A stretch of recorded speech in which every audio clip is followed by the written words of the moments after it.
Please subscribe Tito Manny Vlog.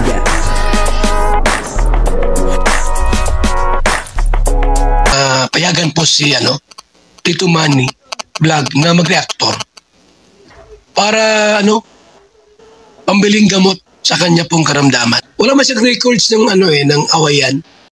Yung po si Kalingap Dan ay malungkot sapagkat si Joy Diwata ay inabutan ng baha. Kaya papanoorin po natin yung video at siyempre bibigyan po natin ng konting reaction. Pero bago po yan, ako muna po bumabati sa inyong lahat ng magandang umaga, magandang tanghali at magandang gabi sa inyong lahat mga kapatid.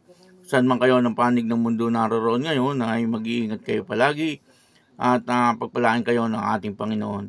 Maraming salamat din po sa patuloy na tumatangkilik sa aking YouTube channel at nanonood sa aking video reaction. Patuloy lang po natin suportahan sila Kuya Bal Santos Matubang, Kalingap Rab, Ate Edna Vlog, Jack Tapia, at syempre si Kalingap Dan, at yung mga kasama natin sa Karepa, at ganoon din po yung mga charity vlogger na Kalingap partner. Ito po yung video na kung saan ay sinabi dito na si Joy Diwata ay inabutan ng baha, kaya itong si Kalingap Dan ay medyo malungkot.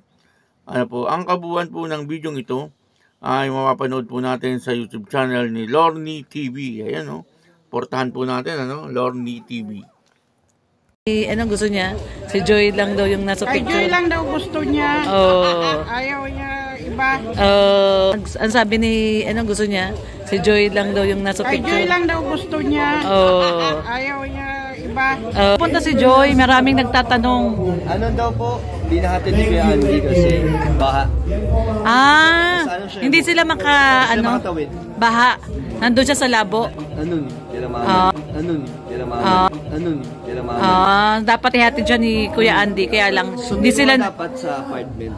Hindi sila nakatawid. Hindi sila nakatawid. Kasi baha. 3 araw umuulan Tuloy-tuloy na po Sayang. Kaya pala medyo malungkot ka ngayon, Papadan. Kala ko nga kasi susunduin ko siya sa apartment, kaso wala siya doon. Okay lang. Hindi na ihatid ni Kuya Andy. Basta safe, di ba? Oo. Grabe. Pero Sabado Papadan Oo, excited na nga ako. Excited ka na talaga. Excited na si Papadan. Huwag na nilang i-paris kung saan-saan para sila may stress. Sa'yo na lang na. Sa'yo na lang. Para mapanatag na din yung isip. May mga nagsabi nagselos ka daw. Selos ka daw. Kasi nga, parang natichismis si Joy tsaka si Jomar. Kilala ko naman yun. Naselos ka daw eh. Ramdaman daw nila nagselos ka eh. Medyo.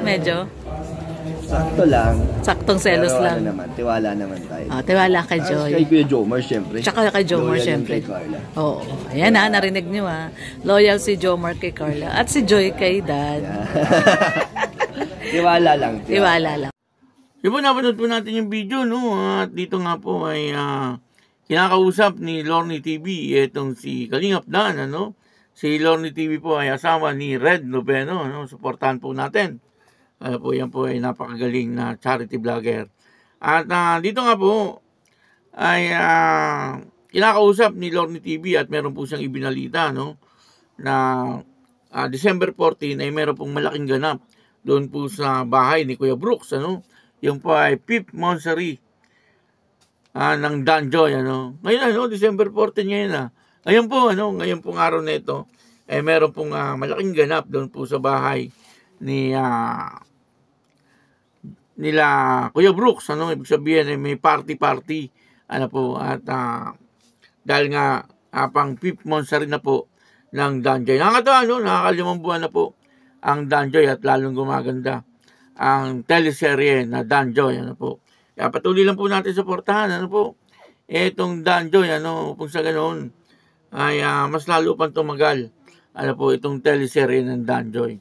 At ganoon din po yung love team nila, Pero yung love team po nila sigurado ay magtatagal po yun. Parang panghabang buhay na love team na yun. At yun na dito po ay binibigyan ni Yaya Bet, itong si Kalingap Dan ng inuman ng kape, mugs, At hindi tinanggap ni Kalingap Dan kasi iba po yung picture, Iba po yung picture doon sa mugs, kaya hindi po tinanggap ni Kalingap Dan kasi ang gusto daw po niya ay yung picture ni Joy Diwata nakalagay doon. Grabe, no? Masarap nga naman magkape, no? Kapag picture ni Joy Diwata ang nakalagay doon sa mugs, ano po, habang nagkakape, nakikita niya yung mukha ni Joy Diwata. Talaga nga naman, ano po, talagang dito makikita po natin, ano, na talagang in love na, etong si Kalingap Dan dito kay Joy Diwata. At meron pong tinanong, ano, si Lorny TV, tungkol po doon sa pagsiselos daw ni Kalingap Dan. Ano po, tungkol daw po doon kay Kuya Jomar, ano, yan po ay marami pong basher ang gumamit po dyan, ano. Talaga nga naman yung mga basher, ano, ang galing nila gumawa ng kwento, ano po. At yun na nga, ano, parang nagselos daw itong si Kalingap Dan, ano po, kay Kuya Jomar.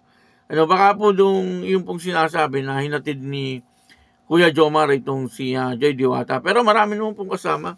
Ano po, sabi po ni Joy Diwata, hindi lang naman po siya lang ang mag-isa, ano. Marami po sila na kasama, ano, paghatid po sa kanya, ano. At tinanong nga po ni Lorny TV kung nagselos nga daw po itong si Kalingap Dan. Ay, sakto lang. Ibig sabihin, ay nagselos din, ano. Nagselos din siya, ano. Doon po, ipinapakita na talagang may pagmamahal, ano, itong si Kalingap Dan kay Joy Diwata. Pero, wala naman daw po yun. Ano, kasi magkakaibigan nga po sila. At malaki naman po ang tiwala niya kay Joy Diwata. Ganun din po kay Kuya Jomar. Ano po, Kuya Jomar po, napakabait po niyan kay Kalingap Dan. Ano, nakita niyo naman nung siya po ay inoperahan, si Kuya Jomar ang halos nag-aasikaso po sa kanya. Ano. Kaya, hindi po dapat bigyan ng kahulugan. Ano po, yung mga basher ay talagang ginamit po yan, itong mga basher na to, talagang kapag may nakita po silang konting-konti na masisilip nila, talagang palalakihin po nila. Ano po, kaya maganda, wag na lang intindihin yung mga ganung bagay. Ano po, at ang isa po rito, ang sabi po ni Lorny TV, ay nasaan daw po itong si Joy Diwata, ano, hinahanap po niya. Marami daw po naghahanap kay Joy Diwata kung nasaan daw po. Ang sabi po ni Kalingap Dan ay parang inabutan ng baha, ano, kasi 3 araw na nga pong umuulan. Ano po, kaya hindi makatawid itong si Joy Diwata. Kumbaga ay may part siguro sa papunta doon sa kila Kalingap Dan ay kila Joy Diwata, o kaya papalabas, ano, doon po sa barangay nila Joy Diwata na baha, ano, pwedeng gano'n, ano po. Kaya, di daw po sila makatawid, ano po. Kaya, medyo malungkot dito si Kalingap Dan, ano. Dahil nga po sa wala itong si Joy Diwata, ano po. Kaya, yun, ano. Ito po ay ang thumbnail natin ay Kalingap Dan malungkot na Joy Diwata inabutan ng baha. Ano po. Kaya, yun, maraming salamat po sa inyong lahat. At ako po si Tito Manny Vlog na nagsasabing God bless you all. Diyos mabalos.